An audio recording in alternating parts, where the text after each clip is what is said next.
August 17, 1944. Rechlin Luftwaffe Test Center, Brandenburg, Germany. Hans Werner Lersch walked across the tarmac toward an aircraft that should not exist on German soil. The F4U Corsair stood before him.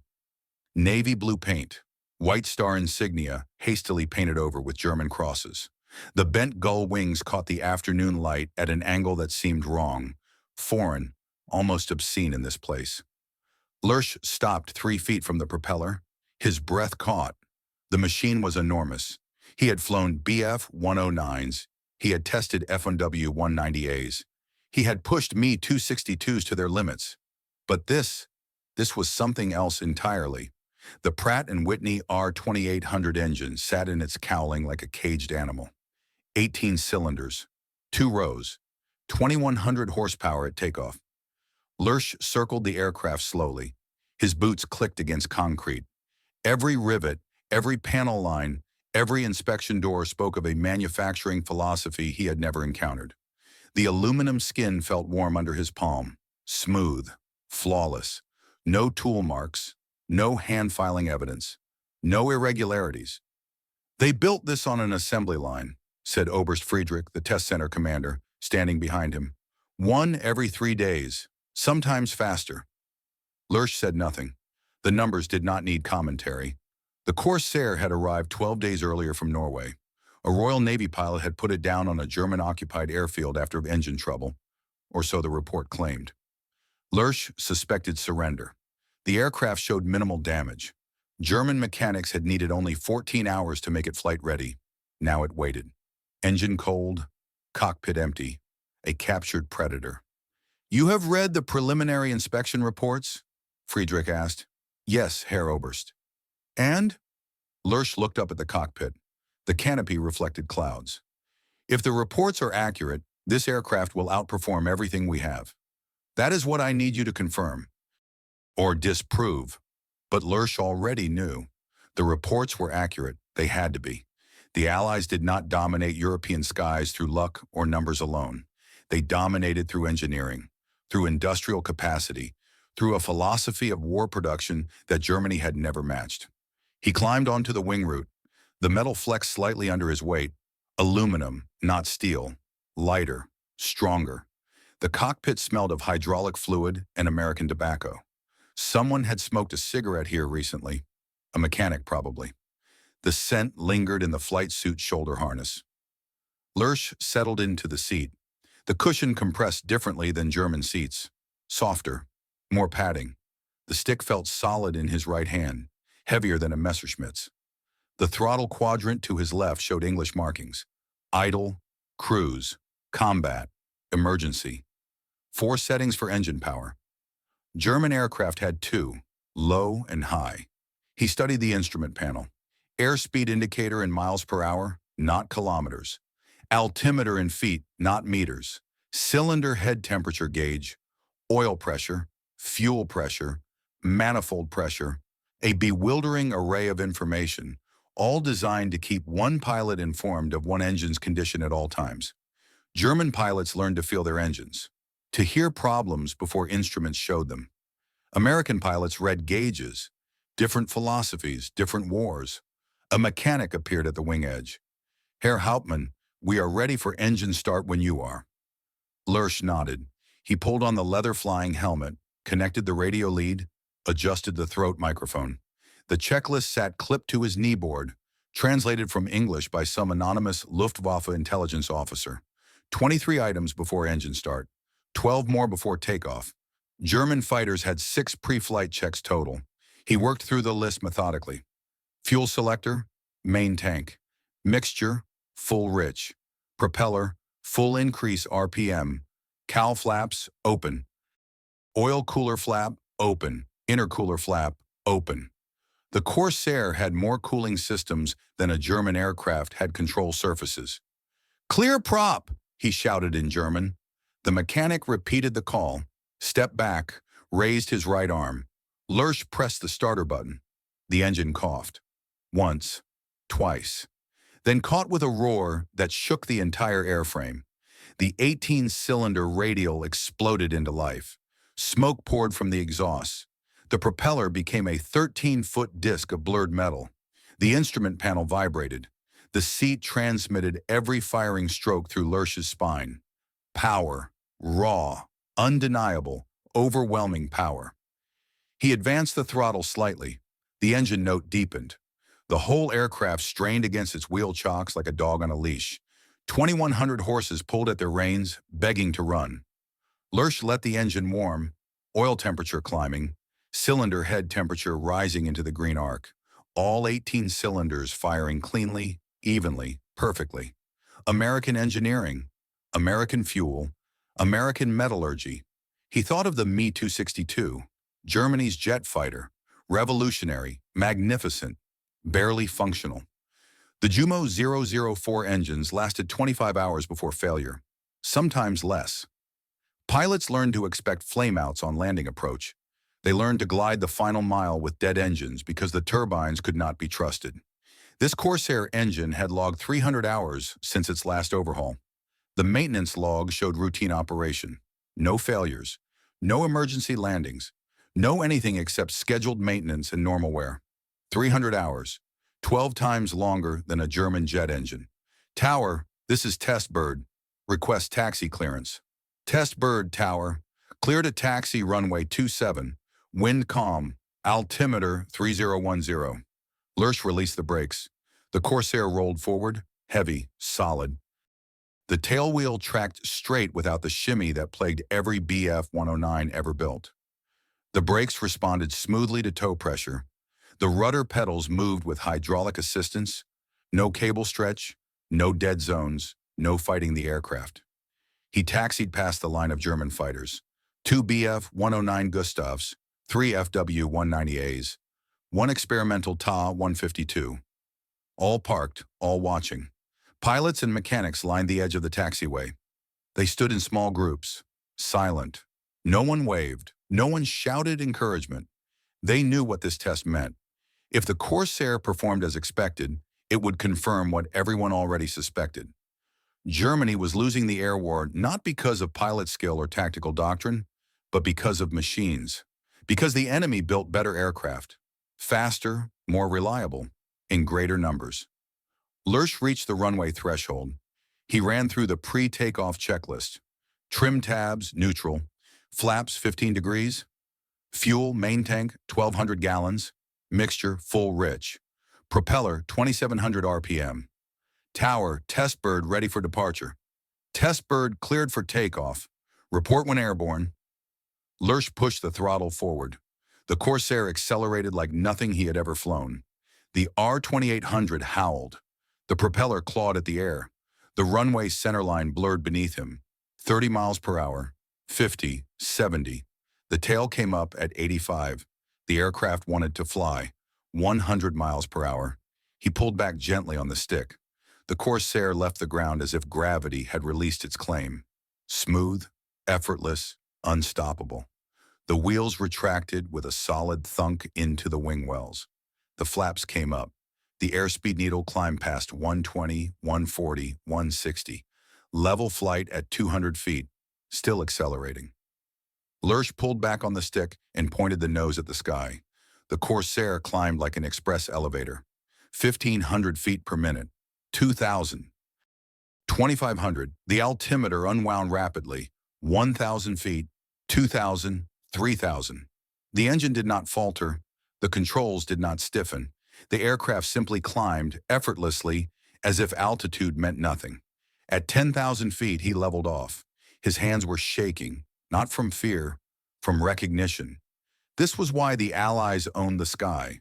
Not tactics, not training, not courage, engineering. Pure, ruthless, overwhelming engineering superiority. The Corsair cruised at 280 miles per hour with the engine barely breathing hard.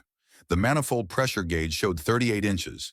Cruise power, economical, sustainable. A BF-109 at this altitude would be screaming at maximum continuous power just to maintain 260. Lurch pushed the throttle to combat power. 45 inches of manifold pressure, 2,700 RPM. The Corsair leaped forward, 300 miles per hour, 320, 340. The airspeed indicator kept climbing. He glanced at the fuel gauge. Barely moved. The Corsair carried 3 times the fuel of a Gustav and burned it more efficiently. Range, 1,000 miles with drop tanks. A German pilot was lucky to get 400.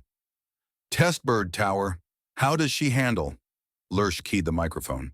His voice sounded distant, mechanical. Like we are fighting the wrong war with the wrong weapons. Silence on the radio, then, understood. Continue evaluation. He pulled into a steep climbing turn. The Corsair responded instantly. No lag, no mushiness, no warning buffy.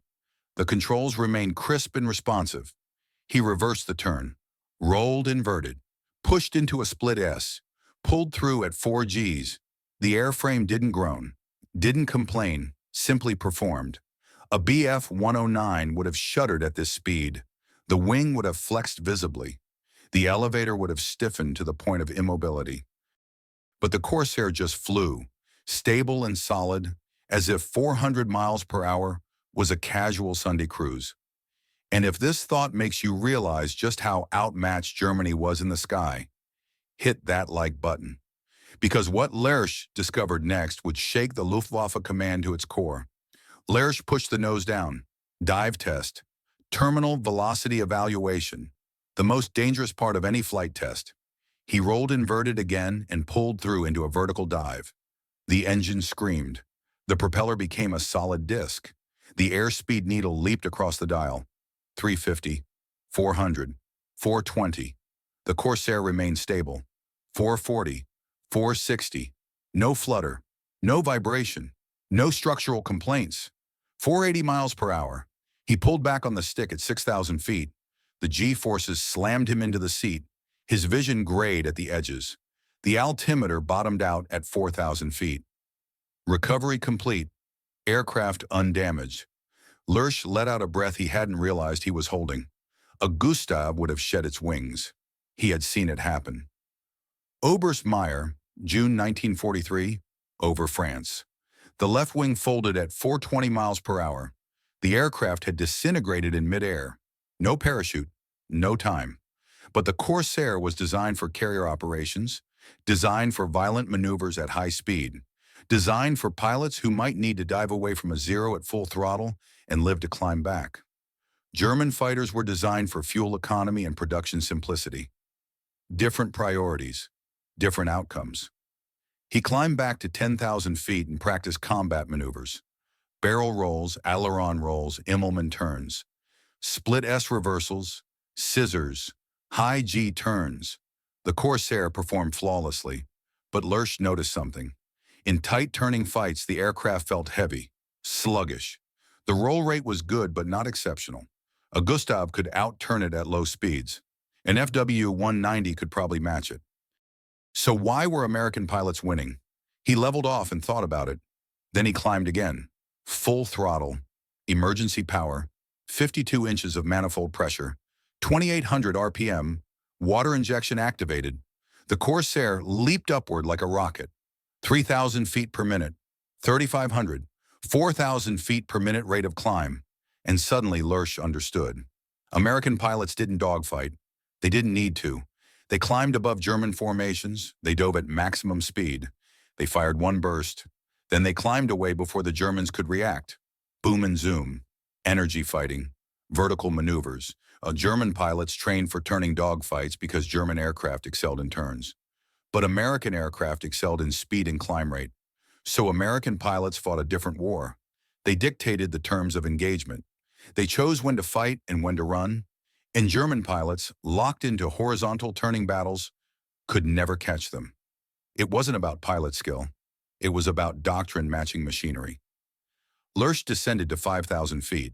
He flew past the airfield once at 400 miles per hour, wings level, smooth as silk. Let them see it. Let them understand. Then he entered the traffic pattern. Downwind leg, base leg, final approach. The Corsair slowed reluctantly. It wanted to fly fast, but Lurch pulled the power back, dropped the flaps, extended the landing gear. The long nose blocked his forward vision completely. He had to S-turn on final just to see the runway. American carrier pilots landed this thing on moving ships, at night, in bad weather. The wheels touched down softly. The tail settled. Lurch applied the brakes gently, and the Corsair rolled to a stop after just 800 feet. He shut down the engine. The propeller windmilled to a halt. The instrument needles dropped to zero. The cockpit suddenly felt cold and empty. Lurch sat in silence for a full minute before he began removing his helmet. Oberst Friedrich was waiting at the wing root when Lurch climbed down. The commander's face showed no expression, but his eyes asked the question. "It is faster than anything we have," Lurch said quietly. "It climbs better. It dives better. It has 3 times the range, and it is built better. Can we match it?" Lurch looked at the Corsair, then at the line of German fighters on the other side of the field. "No, Herr Oberst, we cannot." Friedrich nodded slowly. "Write your report. Be thorough. Berlin will want details. They will not believe the details. Write them anyway." The report took Lurch 14 hours to complete. He worked through the night in his quarters at Rechlin, surrounded by photographs, performance charts, and his own notes scrawled during the flight. The main room was sparse: a desk, a chair, a narrow bed, a filing cabinet. Maps of Germany covered one wall, each marked with red circles indicating Allied bombing targets. Those circles were spreading, growing, consuming the map like cancer. Lurch wrote by hand.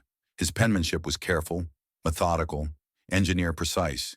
He described the aircraft systematically: dimensions, weight, engine specifications, fuel capacity, armament, 6.50 caliber machine guns, 2,400 rounds total ammunition, provision for bombs or rockets under the wings.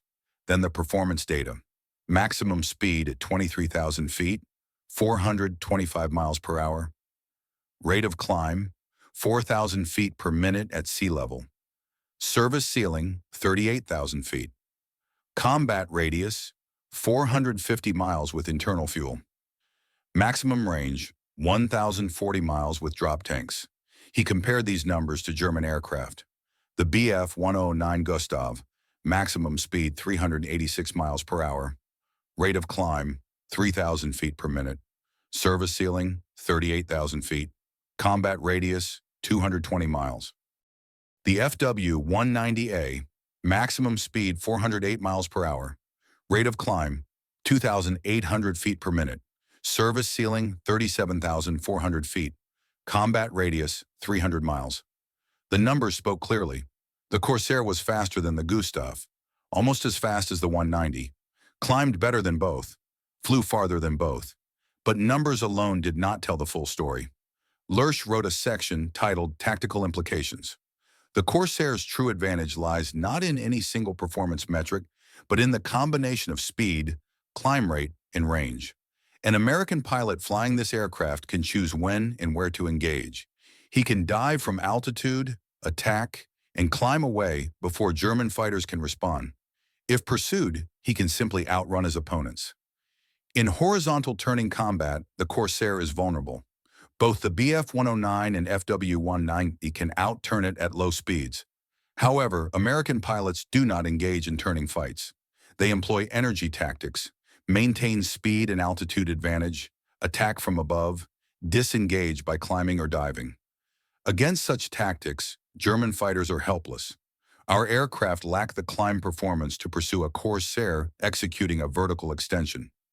Our aircraft lack the dive speed to follow a Corsair in a high-speed descent. Our aircraft lack the range to escort bombers deep into enemy territory, while American fighters can escort to targets 400 miles distant. He paused, stared at those words. Our aircraft lack. The truth was brutal. Germany was losing the air war because German aircraft were inferior. Not in craftsmanship, not in theoretical design, but in practical, operational capability. And behind that inferiority lay a deeper problem: industrial capacity. Lurch added a final section. He titled it Manufacturing Quality Assessment. The Corsair demonstrates a level of manufacturing precision that German production has not achieved. Panel gaps are uniform and minimal. Rivet heads are flush-mounted throughout. There are no tool marks on structural components, no hand-filing evidence, no shimming or adjustment marks. This aircraft was clearly built on an assembly line with minimal hand finishing. Yet it exceeds the quality standards of German aircraft that require extensive hand-fitting during assembly. The Americans have somehow combined mass production with precision manufacturing. More troubling, this is not an experimental or limited production aircraft. Intelligence reports indicate Chance Vault produces approximately 100 Corsairs per month. Current production total exceeds 8,000 aircraft. Germany has produced approximately 33,000 Bf-109s total since 1936. The Americans will surpass this number in naval fighters alone within 12 months. 8,000 Corsairs, and that was just one type of fighter. The Americans also built Mustangs, Thunderbolts, Lightnings, Hellcats, each type numbered in the thousands. Germany built 800 Me-262s, revolutionary jet fighters, barely functional, always breaking down. The Americans built 8,000 Corsairs, conventional piston fighters, utterly reliable, overwhelming. Lersch finished the report at 04:15 hours. Dawn was breaking outside his window. Gray light filtered through the trees surrounding the test center. Somewhere in the distance, a rooster crowed. He signed the last page. Hauptmann Hans Werner Lersch, Rechlin Test Center. Then he added one final line at the bottom. This is the most dangerous fighter aircraft currently in operational service. The report went to Berlin on August 18. Oberst Friedrich personally carried it to Luftwaffe High Command Headquarters at Wildpark-Werder. He returned 3 days later. Lersch was in the hangar, consulting with mechanics about the Corsair's hydraulic system, when Friedrich found him. "Your report has been classified," the Oberst said without preamble. Lersch straightened. "Classified, Herr Oberst?" "Restricted distribution. General staff only. It will not be disseminated to operational units. But the tactical recommendations will remain confidential." Lersch felt something cold settle in his stomach. They do not want pilots to know what they are fighting. Friedrich's expression did not change, but his silence was answer enough. For a moment, neither man spoke. Around them, mechanics worked on German aircraft, replacing worn engines, patching bullet holes, trying to keep obsolete fighters airborne for one more mission. "There will be additional testing required," Friedrich said finally. "Comparative trials against our frontline types, the 109, the 190, document the results thoroughly." "To what purpose, Herr Oberst?" "We already know the outcome. Berlin wishes confirmation. Berlin wishes denial," Lersch said quietly. Friedrich looked at him for a long moment, then very softly. "Write the reports anyway, Hauptmann. Someone, someday, may need to understand what happened here. Why we lost." He turned and walked away. Lersch stood alone in the hangar. Through the open doors, he could see the Corsair parked on the tarmac. Sunlight glinted off its aluminum skin. The bent gull wings caught the light like a bird of prey at rest. The most dangerous fighter aircraft currently in operational service, and Germany had no answer for it. The comparative trials began on August 23rd. Lersch flew the Corsair. Other test pilots flew German fighters. They staged mock combat over the Baltic Sea, away from prying eyes. First opponent, Bf-109, Gustav, flown by Lieutenant Braun. Lersch started at 15,000 feet. Braun started at 20,000. The attacker's advantage. Standard combat setup. Braun dove from altitude, exactly as a Luftwaffe pilot would attack an Allied fighter. Lersch saw him coming at 2 miles. He pushed the throttle forward and climbed. The Corsair pulled away effortlessly. Braun's Gustav couldn't match the climb rate. By the time Braun reached Lersch's starting altitude, Lersch was 5,000 feet above him. Positions reversed. Now Lersch was high. Braun was low. Lersch rolled inverted and dove. 400 miles per hour. Braun turned hard left, trying to evade. But Lersch's speed carried him through the attack envelope in seconds. A 2-second burst with the 650s, imaginary, no live ammunition, would have destroyed the Gustav. Lersch pulled up and climbed away. Braun tried to follow, failed. The Gustav couldn't maintain the vertical pursuit. 3 more attacks, same result each time. Dive, shoot, climb. The Gustav could not counter the tactic. After the 5th engagement, Braun radioed, "I concede, he is untouchable." Second opponent, FW-190A, flown by Hauptmann Steiner. The 190 was faster than the Gustav. Better high-altitude performance, heavier armament. Steiner was also a better pilot than Braun. 200 combat missions, 47 kills. Same setup. Steiner high, Lurch low. Steiner dove, Lurch climbed. The 190 stayed closer this time. Its dive speed was nearly equal to the Corsair's. But in the climb-out, the Corsair still pulled ahead. Not as dramatically, but enough. Lurch reversed and attacked. Steiner turned hard, trying to force a turning fight. For a moment they merged. Two aircraft spiraling around each other, each trying to get on the other's tail. But Lurch didn't stay in the turn. He broke vertical, straight up, full throttle. The Corsair climbed away like a homesick angel. Steiner tried to follow. His 190 mushed at high angle of attack, lost energy, stalled. By the time Steiner recovered, Lurch was 3,000 feet above him. 6 engagements total. Lurch won 4 clean. 2 were inconclusive, both times when Steiner managed to extend away at high speed before Lurch could close. After the final merge, Steiner's voice came over the radio. Quiet, professional. "That aircraft changes everything." "Yes," Lurch replied. "Our pilots need to know." "Berlin has classified the findings." Long silence. Then, "God help us." The final test was scheduled for August 28th. Subject, the Me-262, Germany's revolutionary jet fighter, the future of the Luftwaffe, if it worked. Lurch stood on the tarmac at 0800 hours and watched Major Klaus prepare the 262 for flight. The jet sat low on its tricycle landing gear, shark-like, predatory. The swept wings looked impossibly thin. The twin Jumo turbojets hung beneath the wings like missiles waiting to ignite.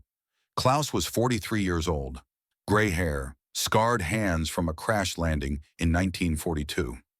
He had trained on jets since their inception. He knew their quirks, their weaknesses, their treacherous unreliability. "This will not be a fair comparison," Klaus said as he pulled on his flight suit. "The 262 is faster than your Corsair. Much faster. But, Lurch prompted, "but it has no throttle authority. The engines spool up slowly, spool down slowly. Once committed to an attack, I cannot adjust speed quickly. And the fuel consumption?" He shook his head. 45 minutes maximum flight time, often less. "The Corsair can fly for 3 hours on internal fuel." "Exactly. So while I am faster in straight-line speed, you have endurance, flexibility, reliability." Klaus smiled thinly. "All the things that matter in war." They took off 10 minutes apart. Klaus first in the 262, then Lurch in the Corsair. The jet climbed like nothing Lurch had ever seen. Vertical ascent. Raw acceleration. Klaus disappeared into the clouds at an angle approaching 45 degrees. Lurch climbed at his own pace, 4,000 feet per minute. Respectable, sustainable, but slow compared to the jet. They merged at 25,000 feet. Klaus dove past him at 500 miles per hour. A gray blur. Impossible to track. Impossible to counter. The jet pulled away as if the Corsair was standing still. But then Klaus had to turn around. The Me-262 was fast but not nimble. Its turning radius was enormous. Its engines took 15 seconds to respond to throttle inputs. By the time Klaus completed his turn and lined up for another pass, Lurch had climbed 2,000 feet and was diving to meet him. They merged head-on at combined closure rate exceeding 800 miles per hour. Both pilots held fire, imaginary combat, no ammunition. Then both climbed. The jet climbed faster, but it also burned fuel faster. After 15 minutes, Klaus radioed, "I must land. Fuel state critical." Lurch had burned 1/3 of his fuel. He could fly for 2 more hours. They landed separately. Klaus first. The 262 glided in with dead engines, a common occurrence. Lurch 20 minutes later, engines still running smoothly. They met in the debriefing room. Oberst Friedrich sat at the head of the table. 2 staff officers took notes. "Conclusions?" Friedrich asked. Klaus spoke first. "The Me-262 is faster, significantly faster. In a running fight, the Corsair cannot catch me. But in a sustained engagement, the Corsair has every advantage. Better fuel economy, better reliability, better maneuverability, And if my engines fail, he spread his hands. They fail often. Friedrich looked at Lersch. Your assessment. The jet is revolutionary, but it is not ready for operational use. Not reliably. The Corsair, by contrast, is fully operational. Proven. The Americans have thousands of them.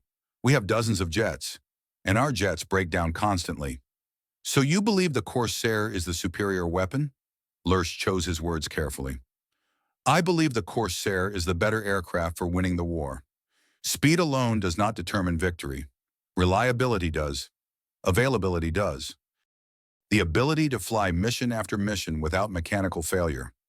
Friedrich nodded slowly. He wrote something in his notebook. Then he closed it with a quiet snap. Gentlemen, this information remains classified. You will not discuss these findings outside this facility. That is an order. Klaus and Lersch exchanged glances, but they both nodded. Orders were orders. The meeting ended. They walked out together into the afternoon sunlight. The Corsair sat on the tarmac, engine covers open, mechanics performing routine maintenance. The Me-262 sat farther away, surrounded by technicians troubleshooting another engine problem. We are losing this war, Klaus said quietly. Not in courage, not in skill, in engineering. Yes, Lersch agreed. How long do you think we have? Lersch looked at the sky, empty of aircraft, empty of contrails, for now. But soon enough the bombers would come again, escorted by Mustangs and Thunderbolts and Corsairs. Hundreds of them, thousands. Months, he said, perhaps less. They stood in silence.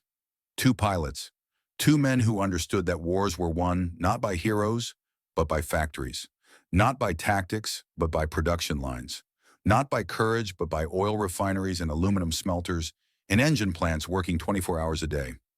Germany had lost those contests years ago. The air combat was just confirmation. Subscribe now to hear the untold stories that official history forgot, because what happened after these tests would determine the fate of millions. Lersch flew the Corsair 23 more times over the next 6 weeks. Performance testing, systems evaluation, armament trials. Each flight confirmed what the first had revealed. The aircraft was superior in nearly every measurable way. He documented everything, wrote detailed reports after each flight, photographed systems and components, measured fuel consumption under various power settings, timed acceleration from sea level to altitude. The data accumulated. Stacks of papers, binders full of technical drawings, photographs of engine components, hydraulic systems, electrical layouts. None of it left Rechlin. Berlin requested the Corsair for display in late September. Propaganda purposes, captured enemy equipment to show the German public that the Luftwaffe was still relevant. Friedrich refused the request. The aircraft was too valuable for testing, he argued, too important for research. The real reason, he knew the Corsair would never come back. It would be dismantled, studied, copied, and the copies would be inferior, like every other German attempt to replicate Allied technology. Better to keep it flying, keep it honest, keep it as a reminder of what excellence looked like. On October 3, 1944, Lersch took the Corsair up for what would be his final flight in the aircraft. The weather was overcast, gray clouds from horizon to horizon, visibility 5 miles, wind from the west at 15 knots. Flying weather, but not pleasant. He climbed through the clouds at 8,000 feet and broke into sunlight above. The world transformed. Below, darkness. Above, brilliant blue sky. The sun hung low in the southern sky. Autumn weak, but still bright enough to hurt the eyes. Lersch leveled off at 20,000 feet and just flew. No test objectives, no performance evaluations, no comparative analysis. Just flight. The Corsair purred. Engine smooth. Controls responsive, fuel flowing steadily. Everything about the machine spoke of competence, of engineering mastery, of a nation that built things properly because it could afford to build things properly.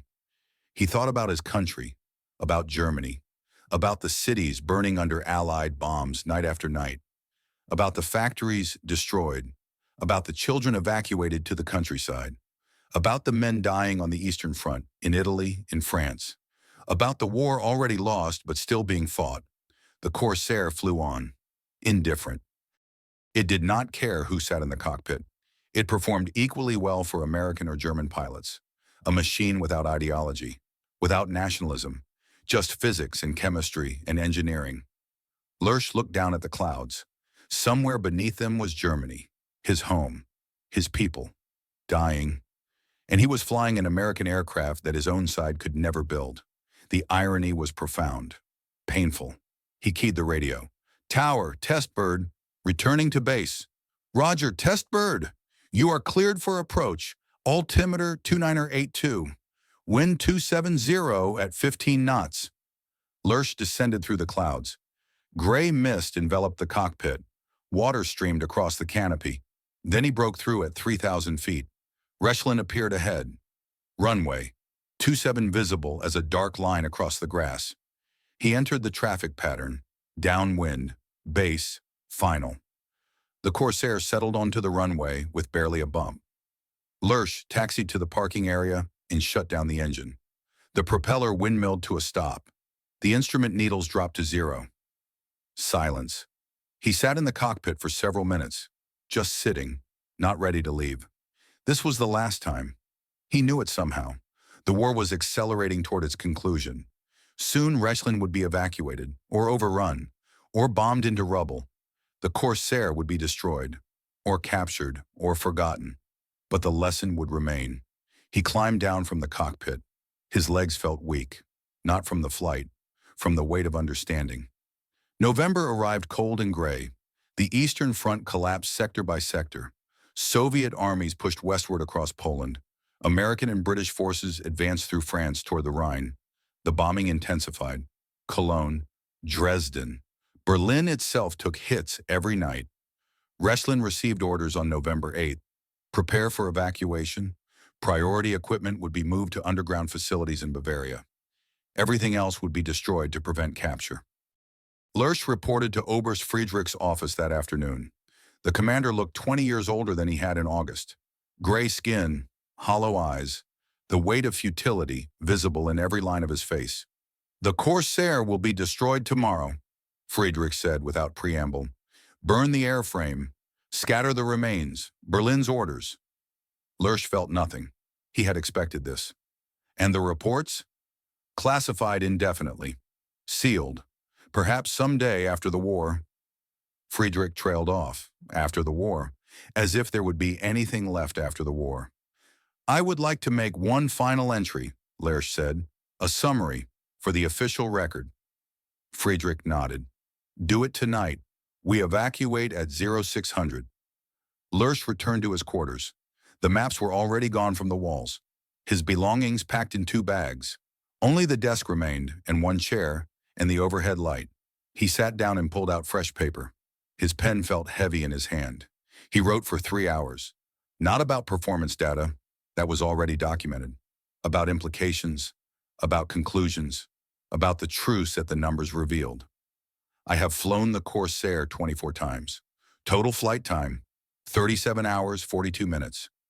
In that time, I have come to understand why Germany is losing the air war. It is not because our pilots lack courage. They do not. It is not because our tactics are inferior. They are not. It is because our industrial philosophy has failed.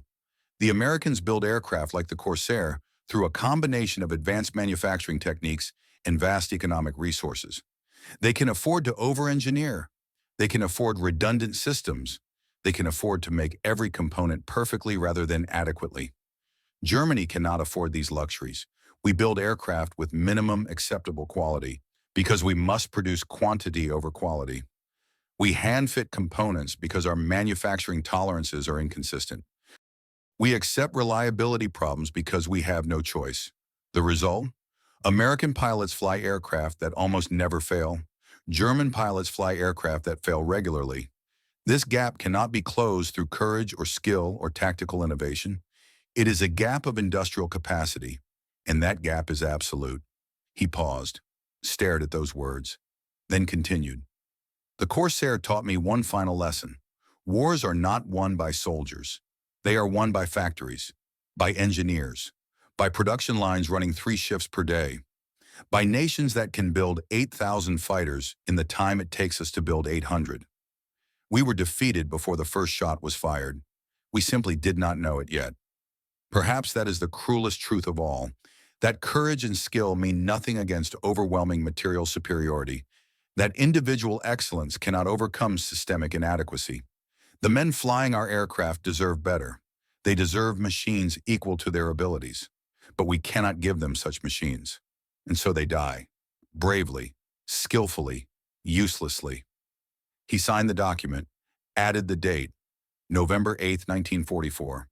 Then he placed it inside the evaluation folder with all the other reports, performance data, photographs, technical drawings, 23 individual flight reports, comparative analysis against German types, a complete record of Germany's technological inferiority.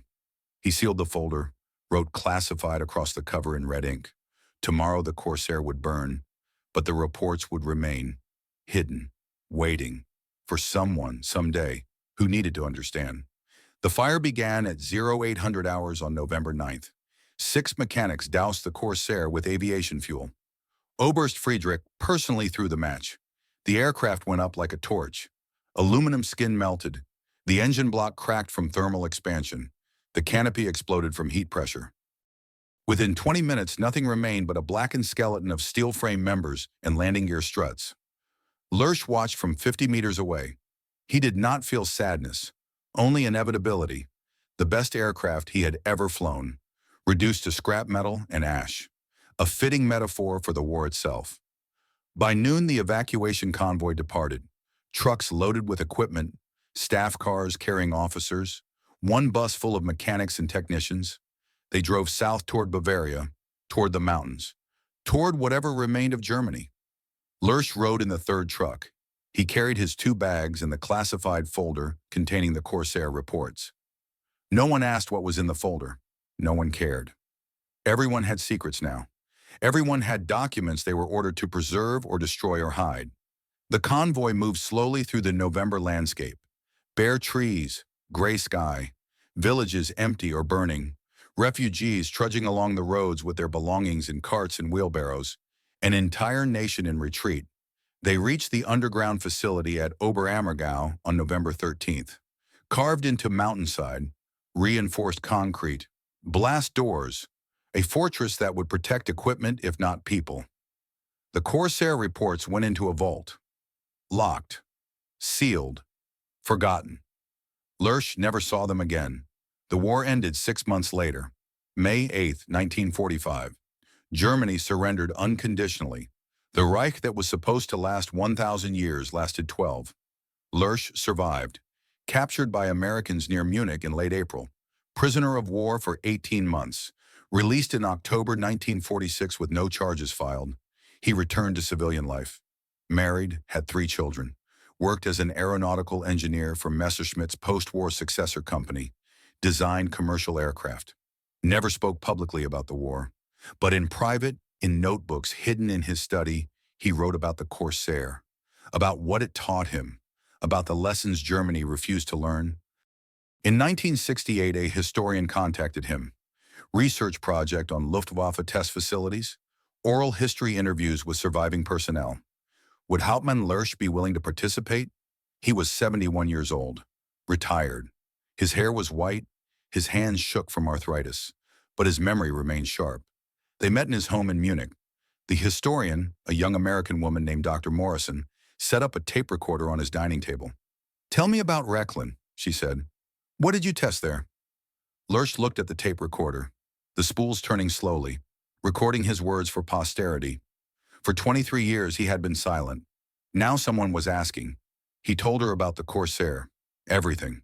The first flight, the performance tests, the comparative trials, the reports, the destruction of the aircraft, the evacuation. Dr. Morrison listened without interrupting. When he finished, she was quiet for a long moment.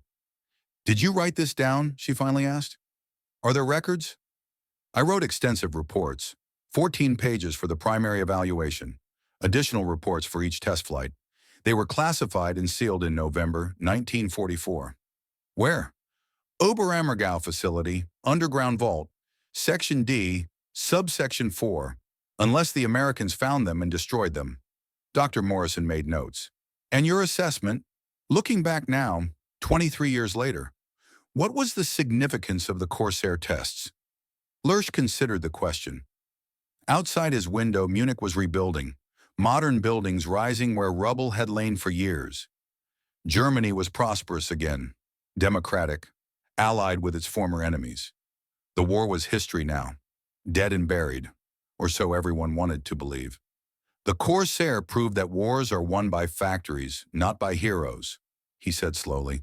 That industrial capacity determines victory more surely than courage or skill or tactical brilliance.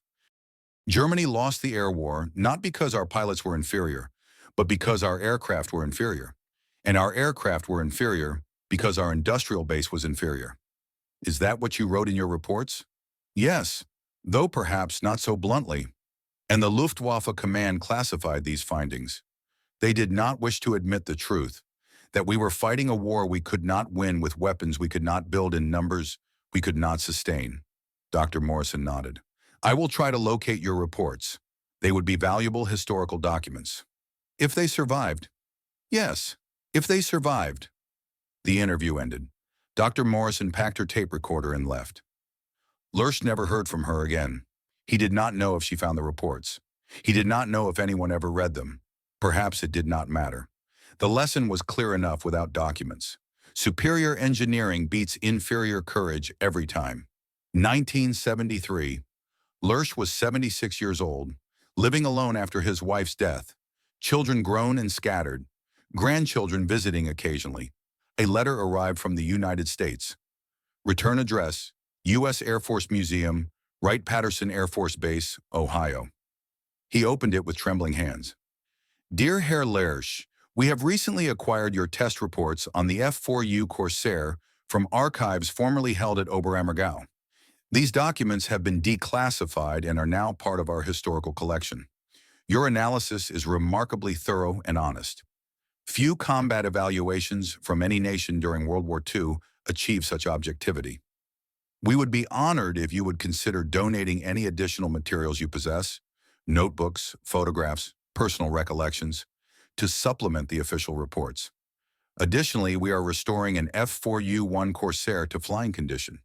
If your health permits, we would be honored to host you at the museum and offer you the opportunity to fly the aircraft once more. Lurch read the letter 3 times. They found the reports.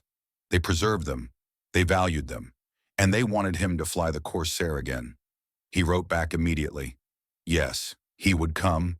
He would donate his notebooks. He would fly the Corsair one more time, if his body allowed it. October 1973. Date in Ohio. The Air Force Museum sprawled across acres of concrete and hangars. Lurch stood in the main gallery, surrounded by aircraft from every era.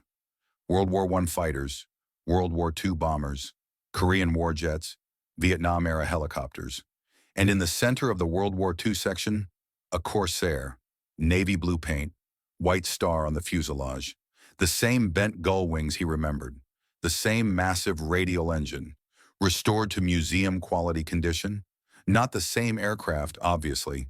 That one had burned at Rechlin 29 years ago, but the same type, the same design, the same engineering philosophy made manifest in aluminum and steel. Colonel Barrett stood beside him, retired now, but still military in bearing. Gray hair, straight back, eyes that missed nothing. Beautiful aircraft, Barrett said. Yes, Lurch agreed. It was then. It still is. We have 4 hours of flight time available tomorrow, weather permitting. Are you still willing? Lurch looked at his hands. Arthritis had twisted the fingers. Age had weakened the grip. He was 76 years old. He had not flown an aircraft in 15 years. But some opportunities came only once. Yes, he said. I am willing. October 14th, 1973, 0900 hours. Wright-Patterson Air Force Base. A restored F4U Corsair sat on the ramp. Engine warm, pre-flight complete. Lurch climbed into the cockpit with assistance. His joints protested every movement. But once seated, once strapped in, the years fell away. The instrument panel was familiar. Airspeed indicator, altimeter, Manifold pressure, oil temperature, the same gauges he had studied 29 years ago. The same layout, the same design philosophy. Give the pilot all the information necessary to operate the machine safely and effectively.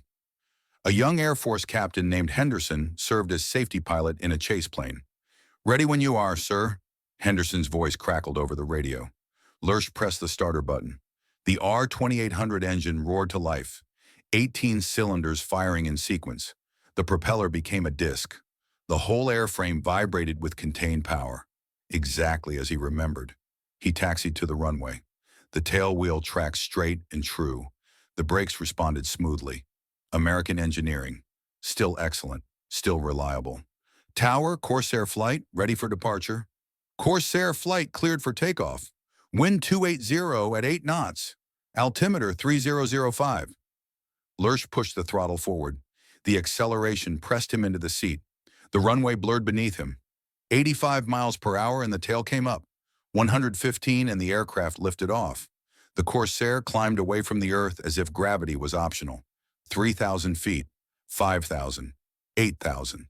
Henderson's chase plane fell behind, unable to match the climb rate. Lurch leveled at 10,000 feet and just flew. The sky was brilliant blue. October sunlight streamed through the canopy. Below, Ohio spread out in autumn colors, reds and golds and browns. Roads like ribbons, towns like scattered toys. The world peaceful and prosperous, not burning, not dying, not collapsing under the weight of war. Different world, different time. Lurch banked left, then right. The Corsair responded instantly, still crisp, still precise. 29 years since his last flight in this type, but the muscle memory remained. His hands knew what to do. His feet knew how much pressure to apply. He pushed the throttle forward and climbed again. 15,000 feet. The engine purred. Perfect combustion, perfect fuel mixture, perfect engineering. And suddenly Lurch was crying. Not from sadness, from release. For 29 years he had carried the weight of those test flights at Rechlin. The knowledge of Germany's inferiority, the understanding that the war was lost before it began, the guilt of surviving when so many had died. But here now, flying this machine again, the weight lifted. The Corsair was just an aircraft, a magnificent one, but just an aircraft. It did not represent American moral superiority or German moral failure. It represented engineering excellence, industrial capacity, economic resources, all the things Germany lacked, all the reasons Germany lost, but also all the things that could be learned, could be studied, could be understood and improved upon. The war was over, had been over for 28 years. The enemies were allies now. The lessons were public. The truths could be spoken without fear of classification or censorship. Lurch wiped his eyes, keyed the radio. "Henderson, this is Corsair flight. I am descending." "Roger, Corsair flight. See you on the ground." He descended slowly, savoring every moment. The engine ran perfectly. The controls responded perfectly. The aircraft flew perfectly, just as it had in 1944. He entered the traffic pattern at Wright-Patterson. Downwind, base, final. The long nose still blocked forward visibility. He still had to S-turn to see the runway. Some things never changed. The wheels touched down softly. The Corsair rolled to a stop after 800 feet, exactly as it had at Rechlin all those years ago. Lurch shut down the engine. The propeller windmilled to a halt. The instrument needles dropped to zero. He sat in silence for several minutes, remembering, processing, letting go. Then he climbed down with assistance. Colonel Barrett was waiting. "How was it?" Barrett asked. Lurch looked at the Corsair, then at Barrett, then at the sky. "It was the best aircraft I ever flew," he said quietly. "Then and now." Barrett smiled. "That's what we tell people, but it means more coming from you, from someone who flew it when it mattered. It always mattered. We just did not understand why." They walked back to the museum together. Inside, Barrett led him to a small archive room, boxes of documents, photographs, technical drawings. "Your reports," Barrett said, gesturing to one box, 14 pages of primary evaluation, 23 individual flight reports, performance charts, comparative analysis, all preserved, all declassified. Lersch opened the box. Inside were his reports, his handwriting, his words from 1944. He picked up the primary evaluation, read the first page, his younger self speaking across 29 years. I have completed initial flight testing of the captured F4U Corsair. The aircraft demonstrates performance characteristics superior to all currently operational Luftwaffe fighters. Truth, written in the middle of war, preserved, honored, remembered. These reports will be cited in our official history of the Corsair program, Barrett said, and in our general history of World War II aviation. Your analysis is too valuable to remain obscure. Lersch nodded slowly. Good. Perhaps others can learn what we learned too late, that wars are won by factories, not by heroes alone. Is that the lesson you want preserved? It is the only lesson that matters. Hans Werner Lersch died on March 2, 1983, at age 86. His obituary in the Munich newspaper mentioned his wartime service briefly. Test pilot, Rechlin facility, survived the war, built a successful post-war career. Nothing about the Corsair. But in Dayton, Ohio, the Air Force Museum preserves his reports. Students of aviation history study them. Researchers cite them. The truth he documented remains accessible to anyone who seeks it. The Corsair itself, the restored F4U-1 that Lersch flew in 1973, still flies occasionally, at air shows, at commemorative events. A living reminder of engineering excellence, and sometimes when it flies, veterans gather to watch.